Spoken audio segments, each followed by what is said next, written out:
And you just don't think about all of those things. If something falls on this side of me, it's like, and if I'm on my scooter somewhere, I don't.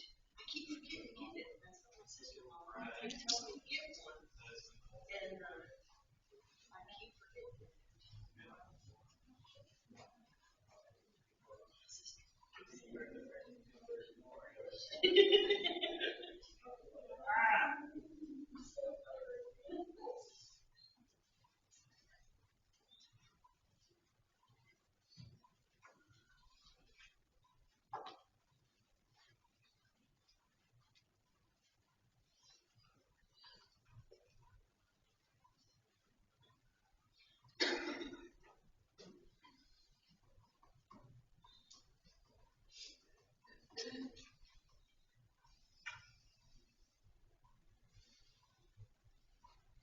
See everybody tonight.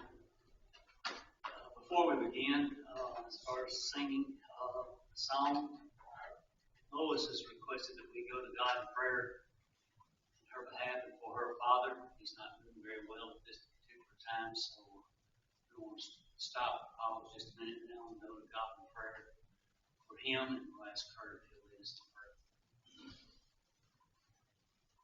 Let us pray. Almighty God, our Heavenly Father, we come for you this time. Understand that you know all things. You know all our needs, everything that we have in our life that comes from you. We know, Father, that you are a loving God, that you do all that you can for your children. We pray, Father, at this time that you will be with Friends of Bell, Lois, be with doctors, be with everyone in that family. Pray, Father, for his health. Pray for patience and comfort. Pray that you will see that all things works out to good for them. Father, we know that there are many that are suffering from illnesses, from loss, and we know that you can do all things. We pray, Father, that you will be encouragement to this family, that we can edify and build up wherever we can. We pray, Father, that we will serve you better tonight. We pray that we can show love to one another in the best way that we know how. Father, we pray that you forgive us our sin in Christ's name. Amen.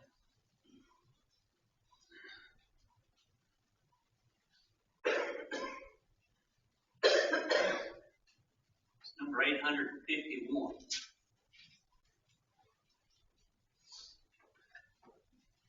851.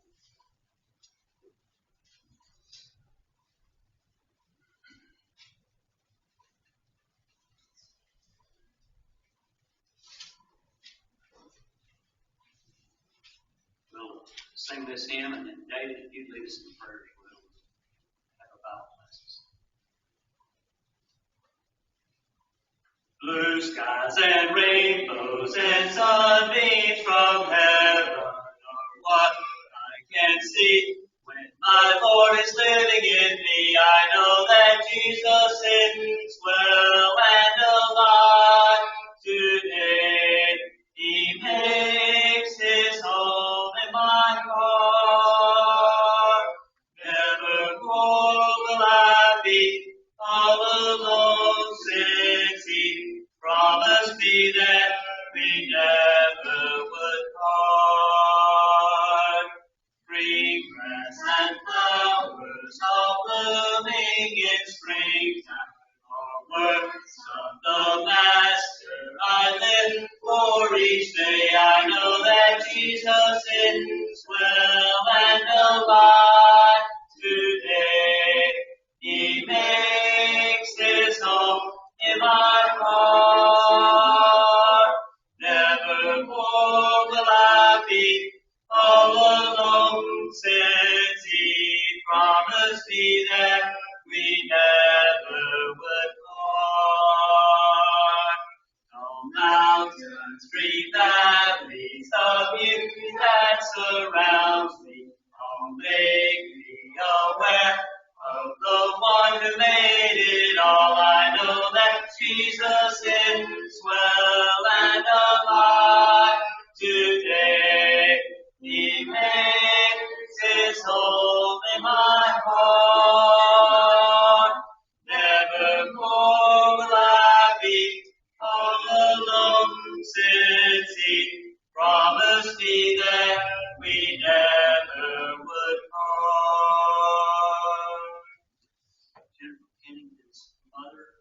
surgery last Friday, and they had to take her back to the hospital. She's got some very serious problems as well. What is her first name? Linda Ibsen. Linda Ibsen. Keep her in mind as well. Jennifer's requested our prayers. We all got all of that. Thanks. Many blessings give us, especially congregation that continue to bless us much over. My father, Lois, her dad, and also Jennifer, her mom, this congregation with them. And do whatever is possible, physically and spiritually, for all of us. Help us to be the ones we need to be Christians, to stand up and help these families. My father, our missionaries, and those that y'all have here, bless this congregation, God, other congregations, bless them.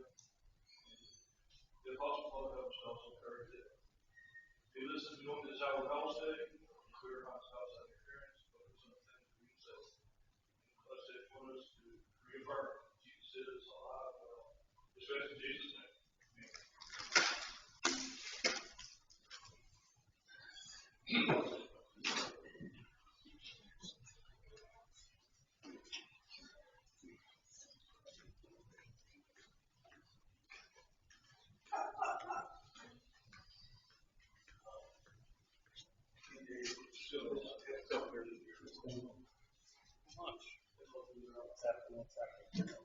You know, that side of the use mine. It's almost laying in bed, it's laying in bed. But I was in that big, it don't matter at all. Thanks. Good answer.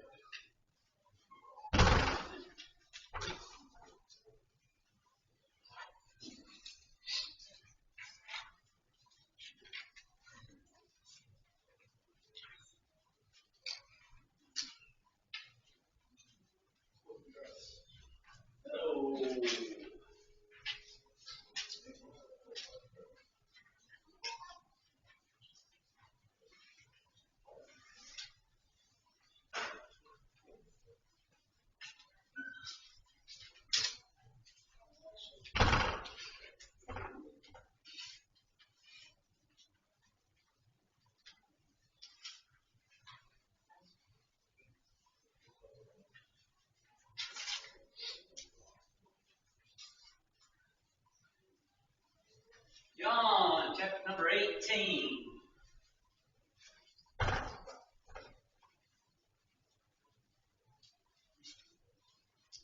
Getting close to the end of John. Have y'all got any ideas or suggestions about where we go from here? The river to the park, ball game, to the garden, the lawnmower. Tell you about the flood. Flood? Yeah. Let's go do a little flood. We had enough rain already. All right, let me know what you think. If you got something in mind you'd like to go to, we'll entertain that idea. Didn't say we go to, but we'll entertain that idea. Consider. That's right. We'll keep it under consideration. I'd be happy to make a stab at anything you'd like to look at. John chapter number 18. John chapter 18 is at the conclusion of the Lord's meeting in the upper room with his apostles, the institution of the Lord's Supper, his prayer for the disciples, those who were among him, those that would hear his word, the church, us. And now he's leaving that occasion, and he is headed to the Garden of Gethsemane. Chapter 18, verse 1 says, When Jesus had spoken these words, he went forth with his disciples over the brook Cedron, where there was a garden, into which he entered and his disciples. And Judas also, which betrayed him, knew the place, for Jesus oftentimes resorted thither with his disciples. Judas then, having received a band of men and officers from the chief priests and Pharisees, cometh thither with lanterns and torches and weapons. Jesus therefore, knowing all things that should come upon him, went forth and said unto them, Whom seek ye?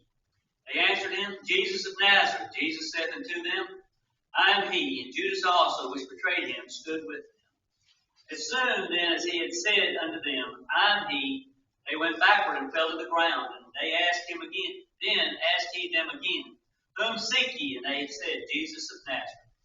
And he answered, I have told you that I am he. If therefore you seek me, let these go their way, that the saying might be fulfilled, which he spake of them which thou gavest me, have I lost none. Then Simon Peter, having a sword, drew it, and smote the high priest's servant, and cut off his right ear. The servant's name was Malchus. Then said Jesus unto Peter, Put up thy sword into the sheath. The cup which my Father hath given me, shall I not drink it? Then the band of the captain and officers of the Jews took Jesus and bound him. Bobby, would you like to read from 13? Then led him away to his virtue, father-in-law, to Caiaphas, which was the high priest that same year. Now Caiaphas was he, which they gave counsel to the Jews, that it was expedited that one man should die for the people. And Simon Peter followed Jesus and so did another disciple. That disciple was known as the high priest, and laid him with Jesus in the place of the high priest. But Peter stood at the door without. Peter stood at the door without, and went out with the other disciple, which was known as the high priest, and spake unto her, that keep the door guarded Peter. Look, if you want to read. Then says the damsel who kept the door unto Peter, Art not thou also one of this man's disciples? He said, I am not. The servants and officers stood there, who had made the fire of coals, for it was cold, and they warmed themselves, and Peter stood with them and warmed himself.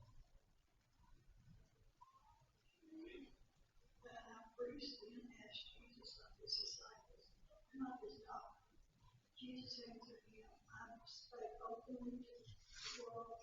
I ever taught in the synagogue and in the temple, whether the Jews always resort, and secret have I said nothing. Father, I ask thou me, ask them which heard me, what I have said unto thee. Behold, we know what I said. And when he had said these things, one of the officers who stood by struck Jesus upon the stand, saying, Do you answer the high priest like that? Jesus answered him, If I have spoken evil, bear witness of the evil. But if well, why do you strike me? And send him bound to Cephas the high priest.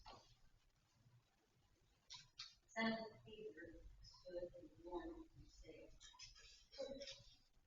They said therefore unto him, Art not thou also one of his disciples?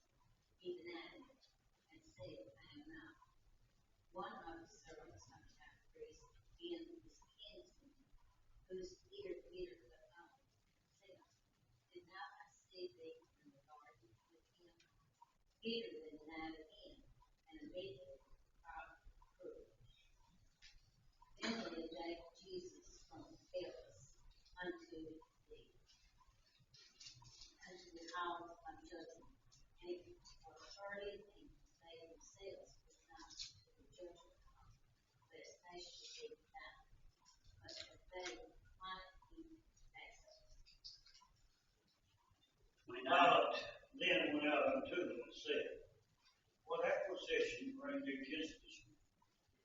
And he said unto them, If he were not a malefactor, we would not have delivered him unto thee. Then said Peter unto them, Take ye him and judge him according to your law. The Jews therefore said to him, It is not law for us to put any man to death, but the saying of Jesus might be fulfilled, which he spake, signifying what death he should die. And Pilate entered into the judgment hall again, called Jesus, and said to him, Art thou the King of the Jews?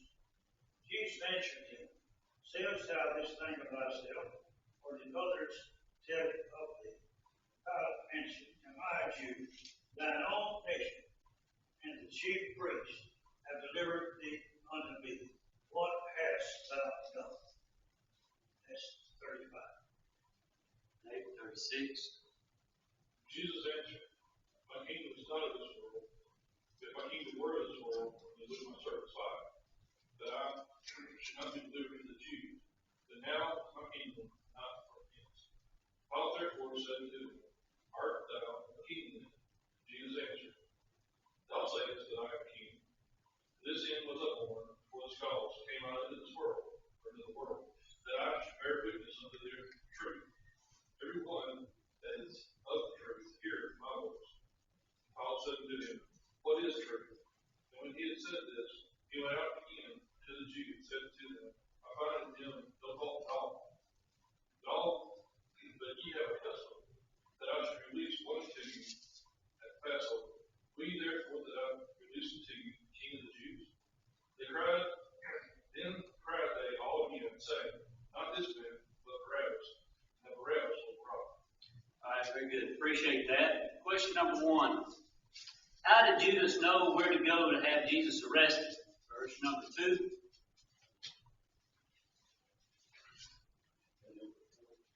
Jesus had been to that place on other occasions, and more than likely Judas had accompanied him there. It's kind of interesting. Jesus had a special place where he could go to set aside time and spend time with the Father in prayer, and it was a special place for him. This was not like a garden in the sense of one that you see that probably had olive trees in it or something like that, but it was more of a private place, I think, is kind of what we're looking at. It just made me think, do we have a place that we go to or we think of that we can go to on occasion when we need it? Spend time by ourselves and think about things that are spiritual in nature, or that are when things are pressing upon us, that we spend time doing this sort of thing. Is there some place you go? I'm not asking for that place, but I'm just suggesting that this is something that was important to Jesus and people knew about it. It's not wrong for us to have a place to go and to do something like this. I think it's more important to have a place to go pray than it is a place to sit.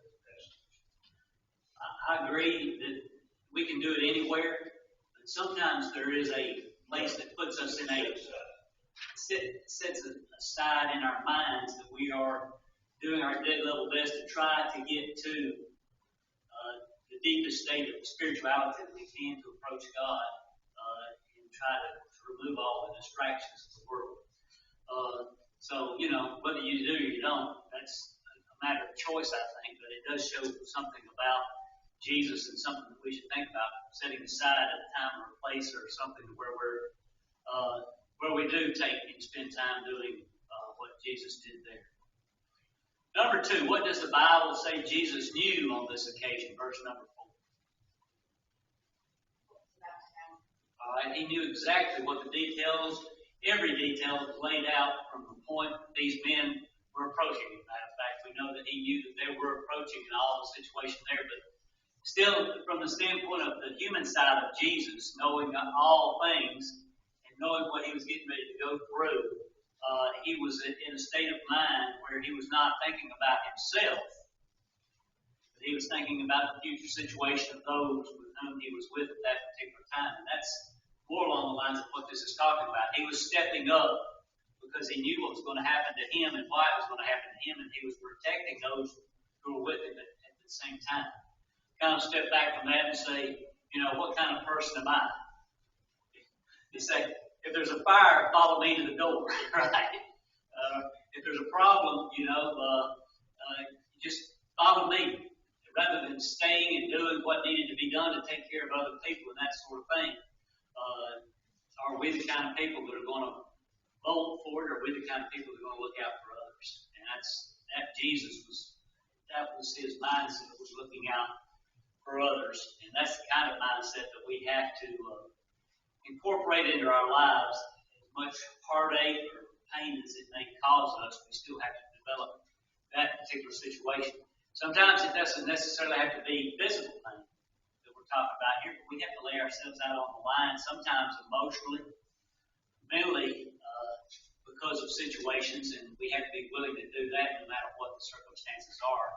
placed upon other people as opposed to ourselves. And that's not human nature right there. For the most part, we want to protect ourselves as opposed to looking out for the best interest of other people. Number 3, what was the reaction of the people of Jesus revealing himself to them? Verse number 6. Whom seek ye? Jesus of Nazareth. I am he. What happened? Christ. He told them who he was. They fell backwards. All right, Roy, explain that.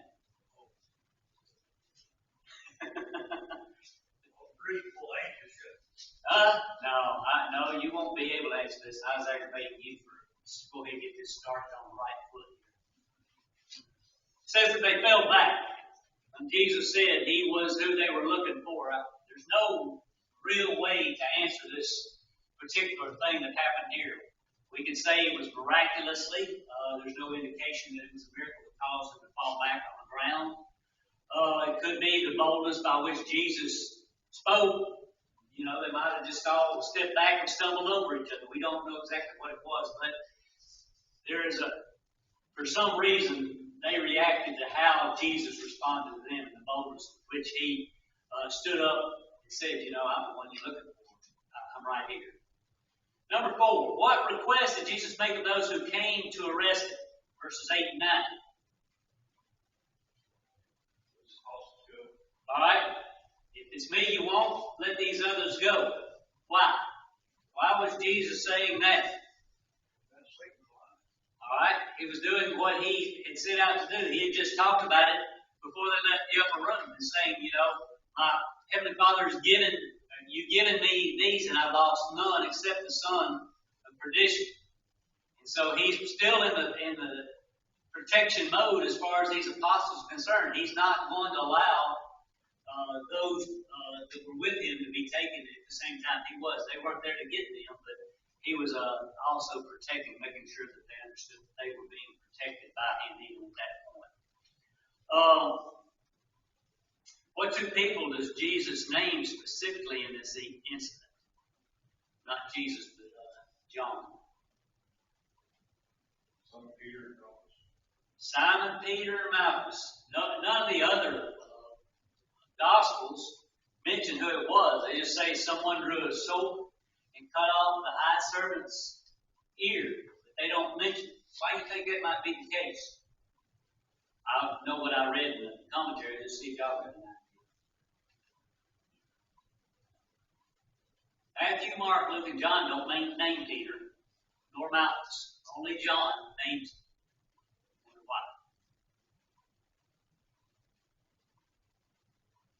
The other 3 Gospels were written long before the Gospel of John. They probably were both dead at this time. There would have been no way that there would have been retribution towards Peter at this particular time. And so John could name them without any problems being created for anybody else. That's one of the things that's said about that. Anyway, it's an idea. Number 6. What can we learn from Jesus' statement to Peter concerning fighting back? Verse number 11. Verse number 11 says, all right, then said Jesus to Peter, put up thy sword in the sheath, the cup which my Father hath given me, shall I not drink it? Is this saying that the Christian is not to fight back at all at any specific time? Sometimes he says that you need to start the sword back. Yeah, he did say that when he sent them out on the Great Commission, wasn't it? Limited Commission. He said, take not sword or shoes or purse. Can we see within this particular passage of Scripture something about the idea of standing up and fighting back? Yes. What? Do the best we can in the right way. All right. You might say that there's a time and a place. This was not the time and the place. Jesus knew exactly what was happening and why it was happening. So this was not the time to stand up and fight back. But there are certain circumstances where there is a valid reason to stand up and fight back. Justice and the right treatment of ourselves and others is something to stand up for and fight back. When you're talking about truth or injustice, then we have an obligation even to stand up and fight at that point. But under the circumstances here, it didn't. We'll look at that in just a minute if that's all right with you. Okay? All right. But under this situation right here, the circumstances where it was God's will for what was going to happen to Jesus to happen to Jesus, and to fight against that was to fight against the plan of God. And so we want to be sure that when we are standing up, that we're standing up for the truth and righteousness, and that we're not fighting against God's will in the decisions that we make when we decide to fight. A lot of times selfishness gets in our way, and we're fighting for something that we want or think about or believe in rather than what God's will is. And so we've got to be real careful and analyze things out to the best of our ability to come up with the right conclusions before we decide to stand up and fight. Number 7, who was Annas? Verse number 12.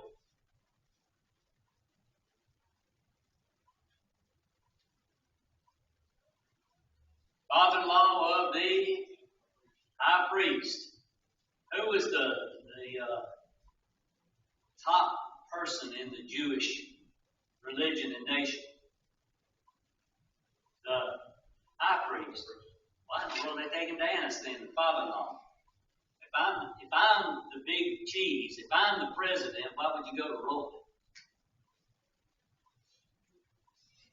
Why would you go to Roy anyway? My question.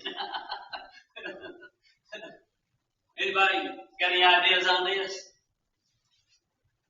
And read a little bit on this. Annas was previously the high priest. He had been the high priest for many, many years. And as a matter of fact, he had 5 sons who followed in succession after him in high priest. Caiaphas was his son-in-law. So that's 6 people that followed Annas as the high priest. Who do you think had the power? Annas. They knew where they were going as far as that goes to get the judgment held or get his approval or whatever it may be on this. So you can look and see where the true power is. It's not always in a name or a position. I mean, you can see it, in organizations everywhere as far as that goes. There are people or groups that have power. I mean, I guess you could go all the way to England and look at the king and queen. They're really, puppets? What do they call that? Not puppets, but they're not the real authorities as far as the ruling of the country of England, but they are figureheads. That's what is a better way to look at it, figureheads. And so Annas was the true power as far as the Jewish nation or religion was at that particular time. And so that's probably why they went to him first. Number 8, what statement is Caiaphas noted to have made? Verse number 14.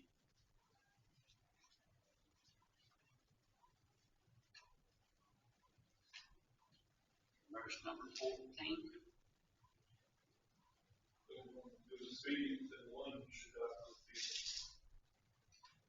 All right, this goes back to the verses in John 11, 49 and 50, where this is where Caiaphas makes this particular statement. And they're debating on what to do with Jesus. What about all this situation? And Caiaphas says, well, y'all don't know what's really going on here, and it's important that somebody die for the benefit of the nation. Jesus was looked at as a ringleader, heretic, somebody who was rebellious in nature. And that was to be to the advantage of those who were in power as far as the Jews. And that was what Caiaphas was talking about, was that, it's expedient that we sacrifice them because we'll look better in the eyes of the Romans. It'll be to our benefit in our standing as far as the nation is concerned in the eyes of the Romans, who were the true power there. And so he said that in that respect. It's an expedient that one man die for the nation. That was a prophetical statement by Caiaphas. Jesus died, one man, Jesus died for all people. He died for all Jews. And Caiaphas said this, not thinking about it from the standpoint of spiritually speaking, in salvation, but he was talking about it from the standpoint of physically. Because Jesus came as the Messiah to set up a kingdom. What kind of kingdom? Right. But what did the Jews think? Right. So all this is set in the context of Caiaphas said it thinking about a physical kingdom. And so that's what all this discussion is about. It's the idea of the expediency of Jesus dying so that he would be gone and there would be no rebellion and they would look good and be in good standing with the Romans. So it was all along a misconception of the type of kingdom that was being brought by Jesus Christ. Let's see. Number 9. Here's your trick question. Did the keeper of the door know that John was a disciple of Jesus? Verse number 17.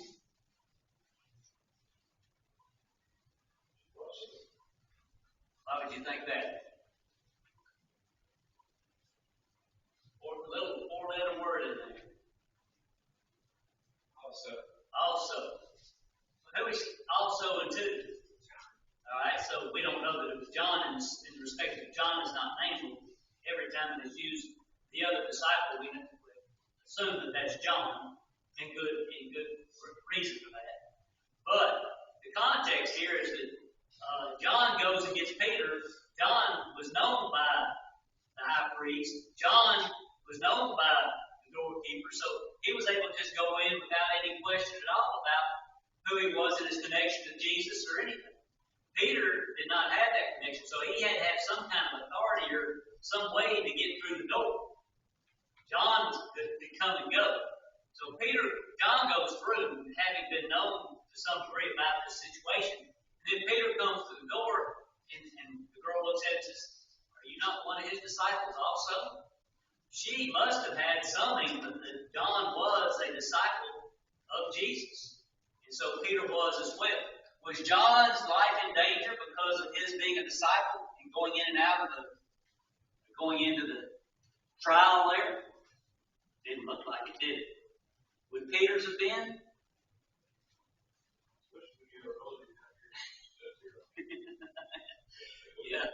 Yeah. But realistically, they weren't after necessarily Peter and John. They were after Jesus. And so the immediate danger on John's life and Peter's life because of being a disciple was not as imminent. It's probably what Peter thought, although Peter should have been a little bit concerned because of the actions that he had taken in the garden. And a lot of people were there that had been a part of that party that arrested him. But it looks to me like they probably knew that John was a disciple of Christ to me. Number 10, what two things did the high priest question Jesus about? Verse number 19.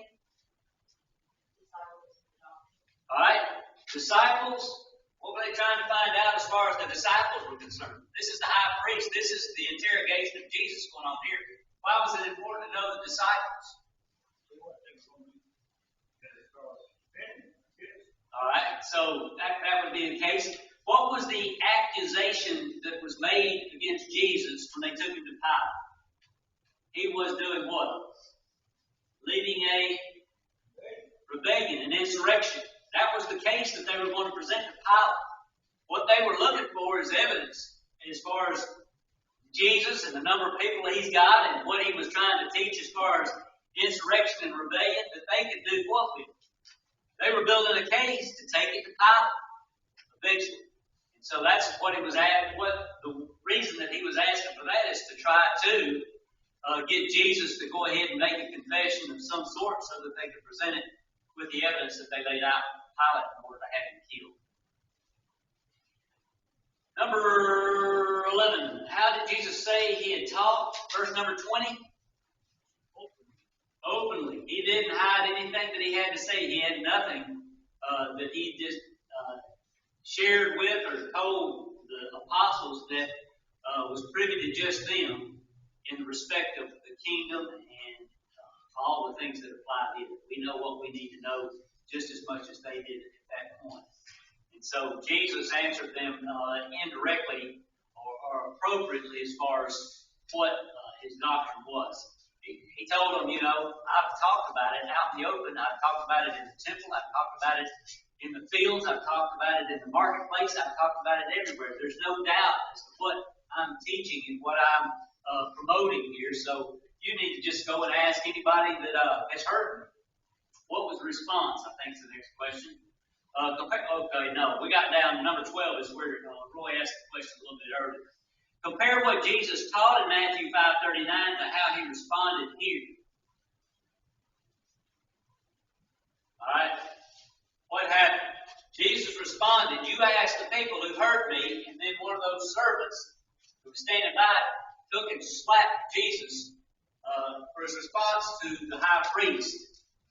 What did Jesus do? Verse number 23.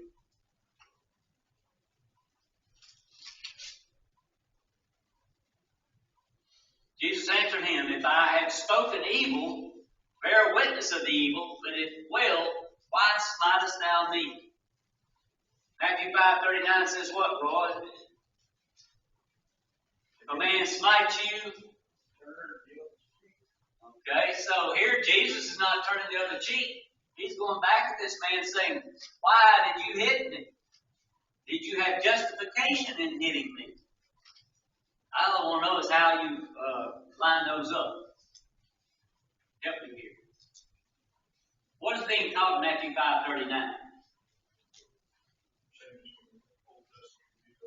All right, changes from the Old Testament to the New Testament. But if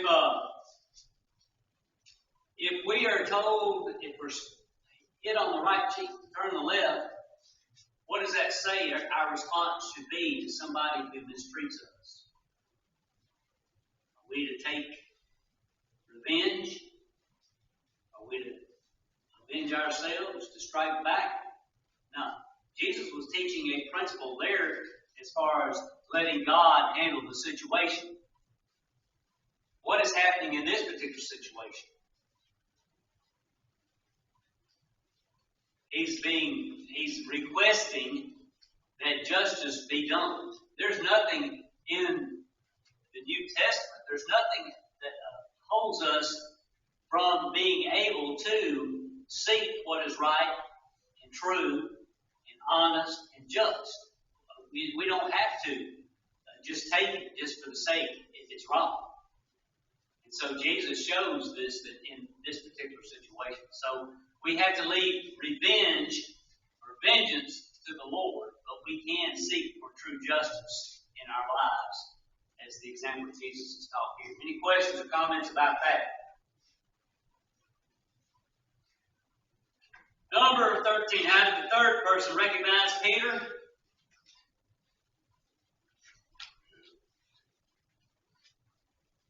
Hey, dude, you cut my ear off. Hey, dude, you cut my cousin's ear off. He was kin to him in some way. Don't know if it's his brother or what. I can just imagine. They got back. Come here, look what happened to me. And this dude cut my ear off and it's back on. And so everybody knew the situation. And so more than that, more than the fact that it was related to him, he was there in the garden at the same time. Now, here's the situation. Peter's amongst all these people that knew, that were eyewitness to this, and what does he do? Occasion after occasion. People that knew point blank he was guilty of being what they were accusing him of, and what he's saying, not me. Not me. That people, how do you do it? How do you just point blank sit there and look somebody in the eye? I guess fear causes us to do a lot of things, right? If you're really afraid, you'll do some things that you know are not exactly right sometimes.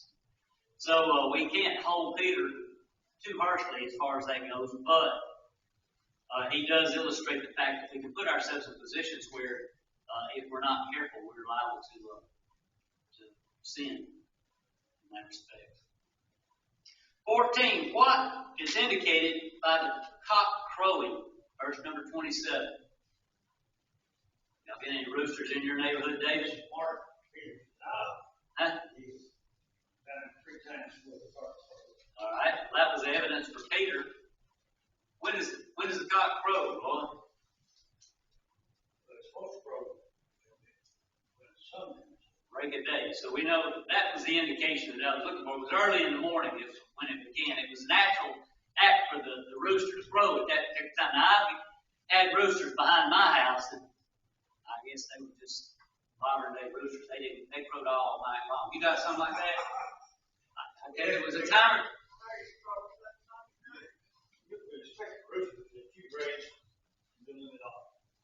It wasn't mine, it was my neighbor's, but I tell you what, I was so glad when whatever got them got me, because I tell you what, they would drive you crazy. But normally, and a rooster is supposed to crow at the break of day or about that time. So that just gives us a little bit of a picture of what time it was. He was arrested in the night. He went through the trial with Annas. He went through the trial with Caiaphas. And now they're getting ready to take him early in the morning to Pilate to have his third trial done there. Number 15. Why would the Jews not go into the judgment hall with Pilate?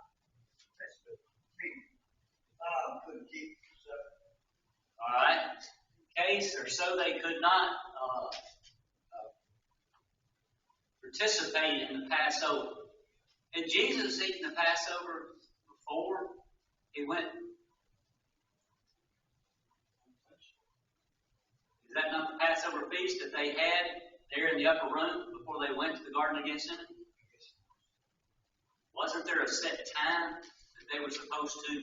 If you go back and you look at the institution of the Passover feast back in Exodus, it says that they were to take the lamb on the 10th day, keep it till the 14th day, kill it in the evening, eat it immediately or within that time frame, and burn every bit of it after they put the blood on the doorpost. That was the institution of the Passover. That's how they were supposed to do it.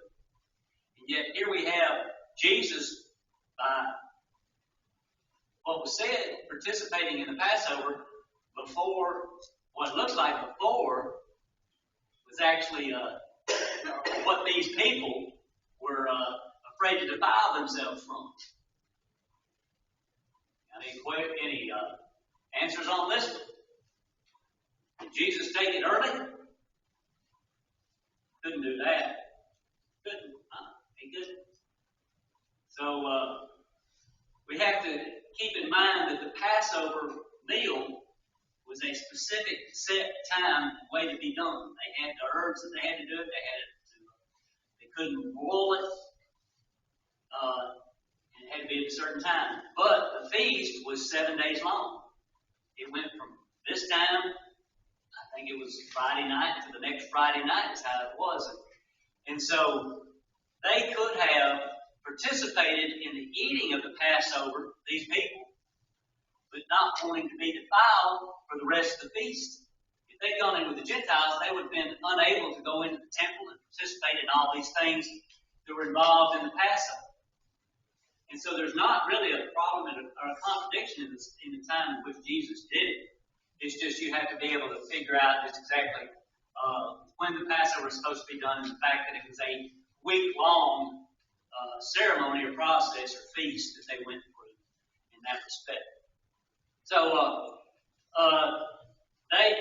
this particular situation right here, if you want to talk about hypocrisy, this is the height of hypocrisy on as far as people are concerned. Here they were taking Jesus Christ, an innocent, uncondemned man, building a false case against him to get him killed, and yet they did not want to miss on any of the church services by doing something that was secondary as far as that goes. So, they were, they knew what they were doing, and yet the participation in the religious ceremony was important to them.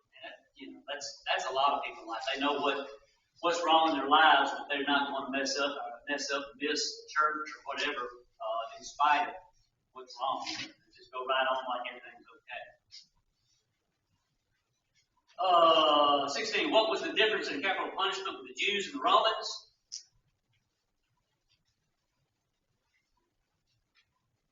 How did the Jews kill somebody? Romans. Jews were crucified. No. Jews Stoned him. Romans crucified. All right? So that was the thing. If the Jews had condemned him and killed him, they would have taken him out and stoned him. That would have messed up the prophecies about Jesus being hung on the tree. So you see here in this particular passage, this was so that it was determined how Jesus would die. They were going to have the Romans do it. Therefore, God knew from the beginning exactly how Jesus would die and how he would give his life as a sacrifice. 17, what two reasons would the crucifixion of Jesus satisfy? I gave you one, in the sense that it would fulfill the prophecy of the Old Testament. What would be another reason that these Jews would want Jesus killed by the Romans? All right, the heathens, if they had killed him, there would have been an uproar among the Jews. There were a lot of people who believed in Jesus, who thought he was the Messiah, that he was the one that was coming. They might have been mistaken about the kingdom and the type of kingdom, but they trusted and believed in him. And so if the religious leaders had done that, they would have had a full-scale rebellion on their hands. If they got the Romans to do it, then that would have washed their hands of the problem, and they wouldn't have had to face the people in that respect, even though they drug him before Pilate and got to get it done. Number 18, what was the logic used by Jesus showing his innocence in the charges produced against him? Verse number 36. He said there what? In response to being a king. And if it were, all right, so, this charge that they brought against me, if it be true, there would be fighting in the street right now for them having arrested me and trying to put a stop to what I'm trying to do. He logically told Pilate, you know good and well that what's going on here is not the case. And Pilate recognized it for envy. They had him arrested and were trying to have him killed. All right, 19, what did Jesus tell Pilate his witness he was witnessing to? I don't have that. Grammar check didn't get that too good. The truth, all right? Pilate responds to what Jesus told him and asked him a question. What is truth? If you were to look at Pilate and say, what was Pilate's attitude at this point? Comes to truth, sarcastically, I can imagine him just saying, well, what's truth?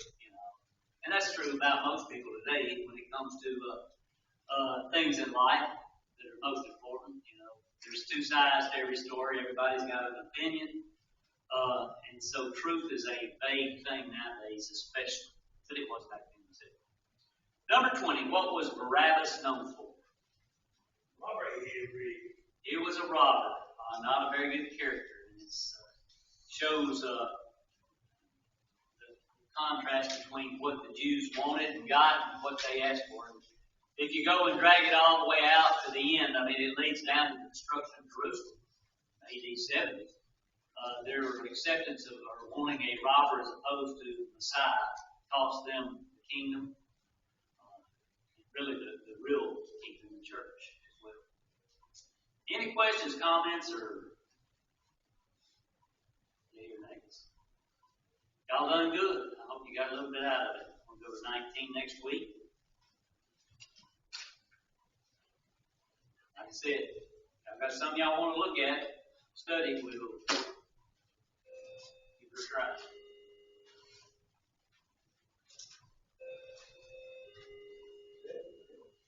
It sounded like a sick bell, did it?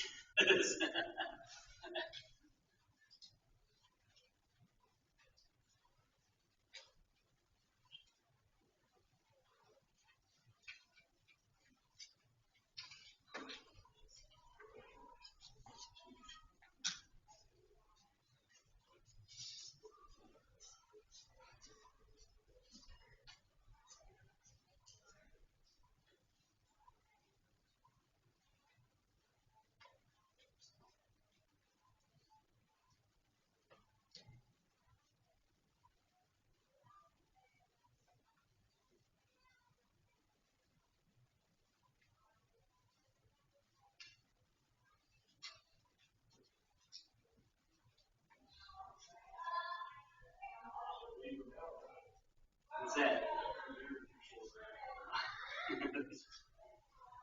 Yeah, I think I just moved on out.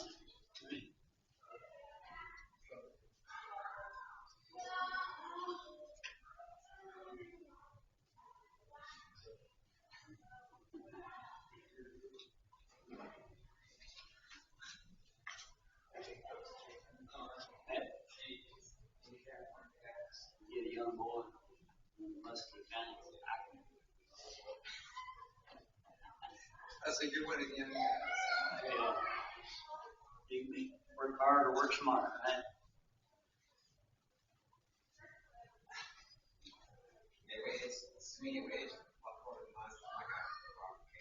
Oh, you got a big one, huh?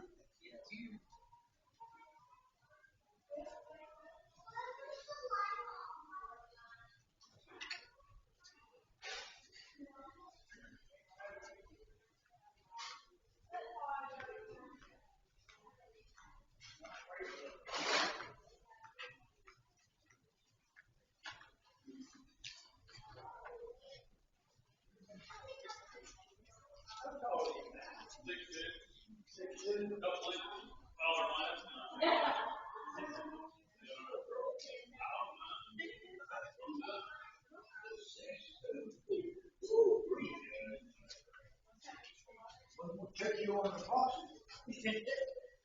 Got to reach on you, Roy. You better watch out.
674. Be our hymn of invitation here in just a minute.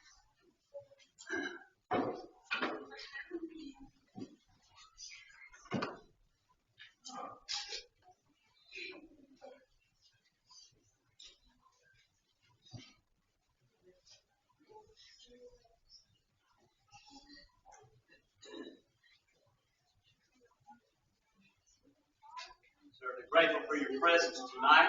Appreciate you being here and hope that you've gathered a little information that can help you be a little stronger, a little more encouraged for the rest of the week as we strive to live a Christian life. I know that God will bless us in our efforts if we will have to do it with the right heart.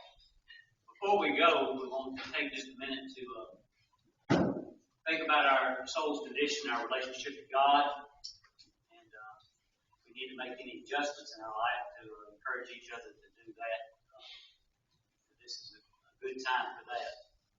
If you have your Bibles, you might want to look at Revelation chapter number 19. Think about war for just a minute.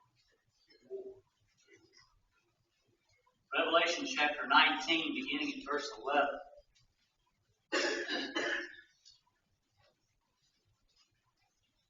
It says, "And I saw heaven open, and behold, a white horse, and he that sat upon him was called Faithful and True, and in righteousness he doth judge and make war.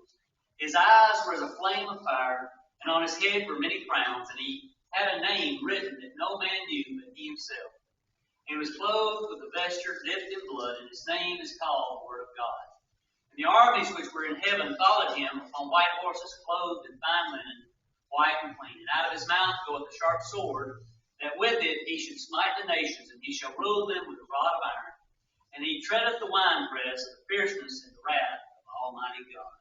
And he hath on his vesture and on his thigh a name written, King of Kings, Lord of Lords." Now think about war for just a minute. It's on my mind quite a bit here last week or so, with that drone being shot down and the Straits of Hormuz and all this threat of getting an army together and fighting with Iran and all that. war. There's always a possibility of war. There's always going to be a possibility of war. Here's what Jesus said. Matthew 24 and verse 6. And ye shall hear of wars and rumors of wars. See that ye be not troubled. For all these things must come to pass, but the end is not yet. For nation shall rise against nation, and kingdom against kingdom, and there shall be famines, and pestilence, and earthquakes in divers places. All these are the beginnings of sorrow. Jesus taught way back when he was upon the earth, before he ascended back into heaven, that war was always going to be a part of human condition. There's always going to be wars. And so, how does war affect us? What worries us about it? When I was thinking about it, I grew up in the 60s in elementary school. You know what we used to do to prepare for war when I was growing up? We would get together, we would have an alarm go off in the school, and we would climb under our desks. Climb under our desks in response to a nuclear war. Yeah, I guess, But there are things that we need to be worried about. That was not going to do a bit of good for any of us if something that tragic were to happen. And the same is true for us today in that sense. If there's a major war and even a major situation that develops here in the United States of America, there's not anything necessarily that we can do to eliminate it. It'd be a situation that is within God's divine plan.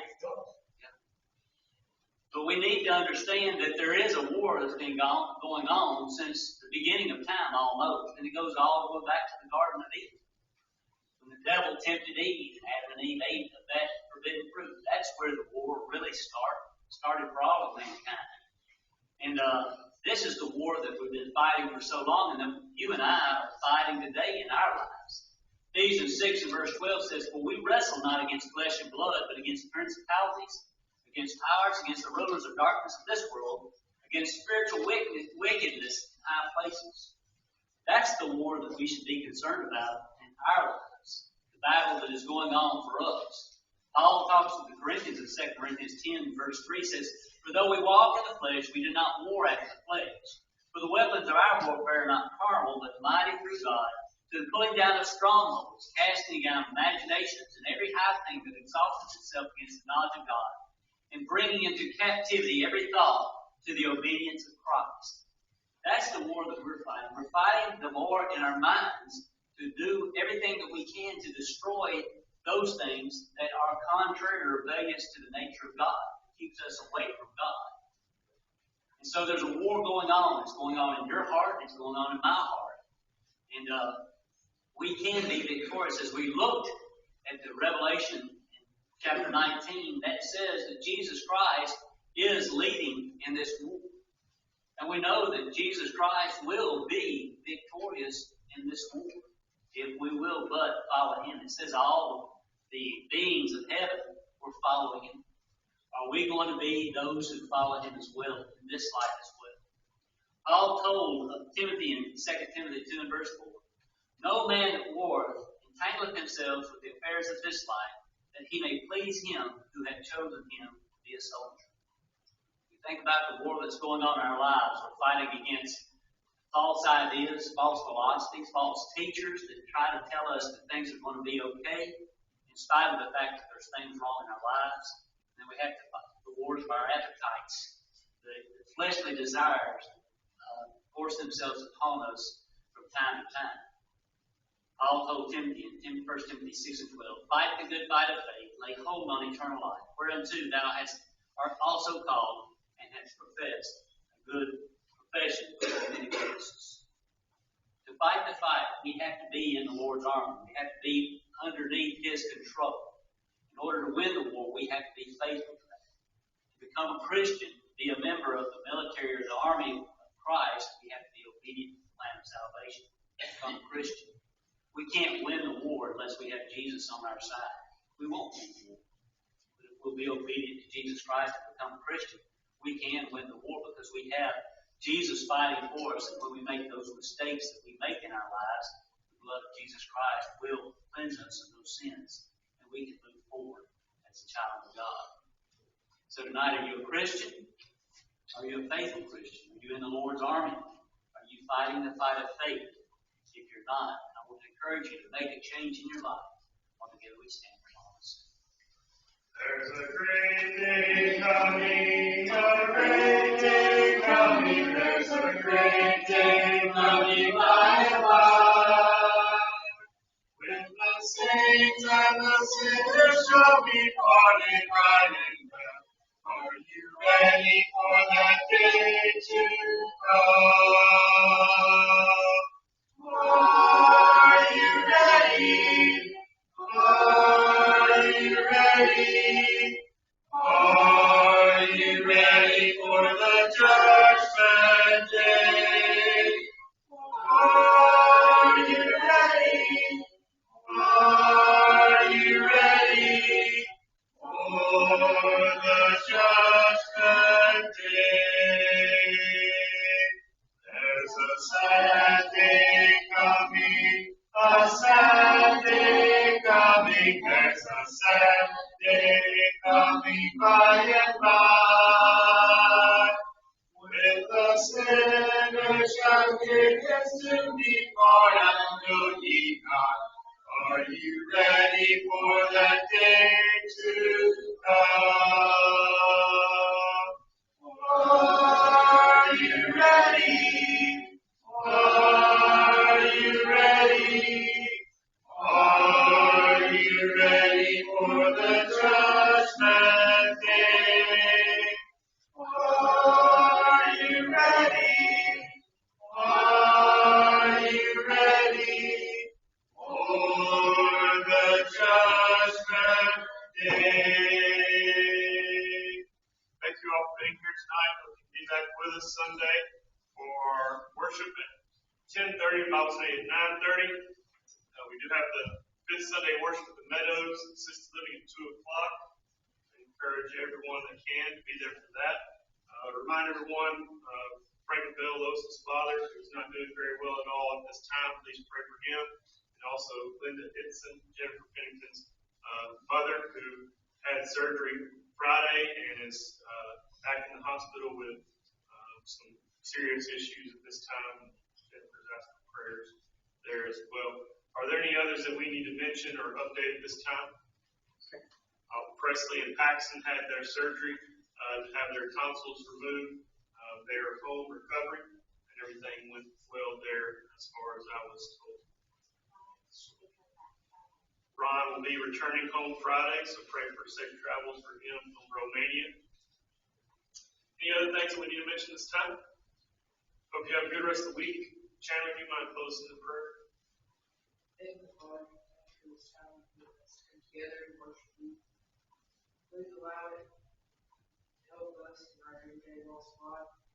Please forgive us for all our sins, watch over us, and keep us all safe as we go our separate ways. In Christ's name.